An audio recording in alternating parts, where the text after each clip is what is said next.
Okay, welcome back. It is time to actually start wrenching on the bike. After talking about it and thinking about it and planning it and over planning it and changing the plans and all of that stuff, it's time to actually just start getting down and turning some wrenches. But unfortunately this weekend our parking neighbor is home, so I've got to do the car motorcycle shuffle so that we've got room to work on everything. So I'm going to get started on that, and then we can start spinning some wrenches.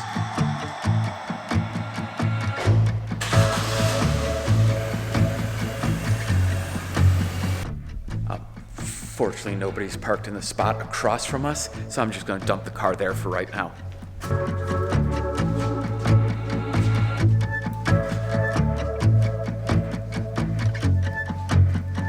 That should be good, and that's why that motor mover that I mentioned last episode has been so crucial. It makes moving the bike around so easy, so much so that they're kind of expensive, but I might buy at least one more for Shayna's bike. So as you can tell, it's like really dark. The lighting is... Oh, there's a burnt out light. Fixing that would help, but the lighting over here is terrible. So fortunately, since I'm going to be filming, I also brought out some of the LED panels that I use for like studio talking head stuff. I'm going to set those up real quick. Well, that really brightens things up over here. So the plan for today is mainly just disassembly and get to everything that I kind of want to work on. So we're going to start at the front of the bike and kind of work our way back. I'm hoping today to get the headlight bucket off, the wiring out of the headlight, and then the tank drained and off. And then hopefully, if I've got enough time still, I'm thinking about possibly dropping the exhaust right off the get. So no time like the present. Let's go ahead and dive in.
That's a lot of wires like crammed into that headlight bucket.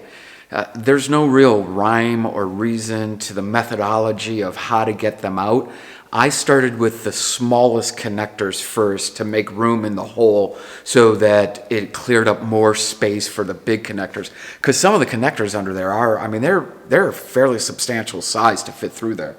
So just take your time and slowly feed everything out of the bucket so that you're not yanking on anything or pulling on anything, because the last thing you want to do is short out a wire or break a connector or pull a wire out of a connector. So just take your time and work everything through in whatever fashion and order that gets it out. My suggestion is start with the smallest things. That'll clear up more room for the larger items. So I think next I'm going to take the brackets off and then kind of just assess the front end a little bit. I have to figure something out for the turn signals. I don't really like those turn signals. I honestly don't like turn signals at all, but they are vitally important for riding around the city, so they do need to be on the bike.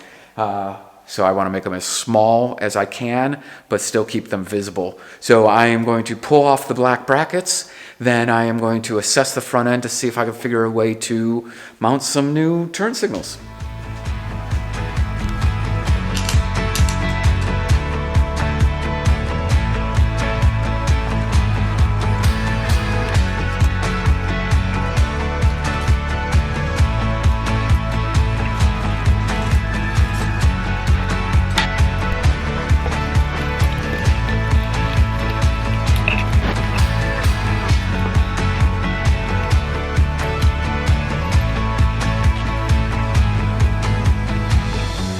Right, so part of the reason for pulling the headlight off was obviously to paint it and to plasti dip it, but I also wanted to look at the wiring. There's a lot of wiring up there, and as mentioned before, I kind of want to go to a smaller headlight, but to go to a smaller headlight, you have to relocate all of that wiring. It can be done underneath the tank, but it requires kind of unwrapping the wire loom and retaping it and stuff. So that's why I spent a little bit of time today just kind of looking at the wiring, seeing what had to stay up front, what could move back, what wires were long enough, and just kind of visualizing where I might unwrap the wire loom to move it. Next, I am going to go ahead and start to take the tank off. So I tried to ride the bike until it was nearly empty, or as empty as I could, and still safely get home. So I'm hoping there's not a lot of fuel in it. I bought a squeeze ball siphon to kind of siphon off the rest of the fuel so that there's really next to nothing. I've never taken one of these tanks off, so I don't know what the clips are underneath, and I really don't want to be fighting with a tank that's full of gas also while I'm fiddling with everything. So let's get the fuel out and the tank off, and quick looks. I think I'm going to have to take my phone mount off so that I don't damage the tank anymore, but let's get at it.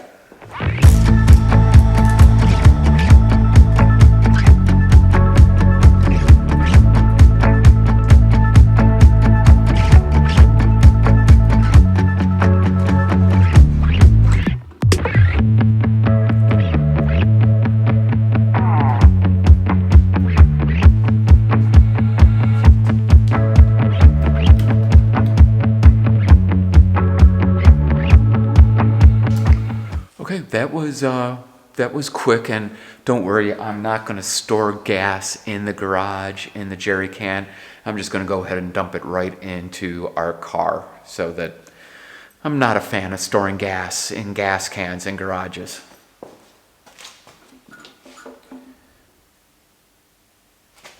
But I do need a rag. Shit, I didn't bring rags out, and now I've got rubber hose covered in gasoline. Let me figure something out. I forgot, I do have some paper towels.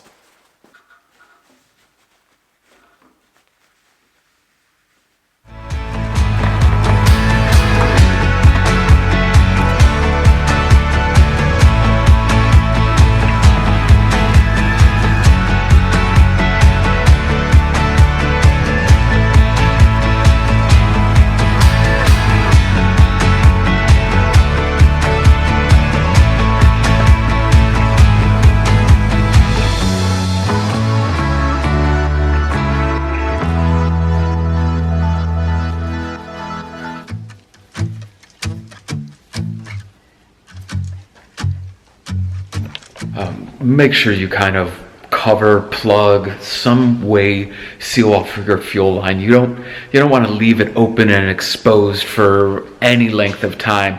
Last thing you want is something falling in there or anything getting in there and then it getting pumped into the fuel rail and maybe lodged in the fuel injector. See, what I did was I just put a glove, like a latex working glove, over it, wrapped it around really tight, and taped it off so that it's nice and secure, keeps it clean.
Okay, so the plugs that plug in the O2 sensors are stuck. I don't know if they're somewhat melted together, but I couldn't get them out. I had to actually unscrew the O2 sensors from the exhaust pipes. Fortunately, this exhaust system comes apart in like 4 or 5 pieces, so it made it somewhat easy to do.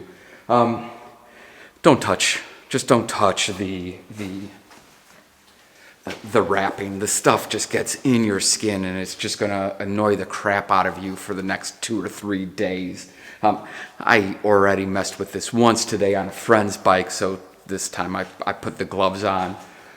But that's it. I think that's all I'm gonna get done today. I did manage to only use the tools in my tool roll except for 2 bolts. And actually it was 1 bolt that held the exhaust on at the back. I didn't have that size socket, so I went ahead and I grabbed a deep well socket that I had. But past that, everything was done with the tool wrap.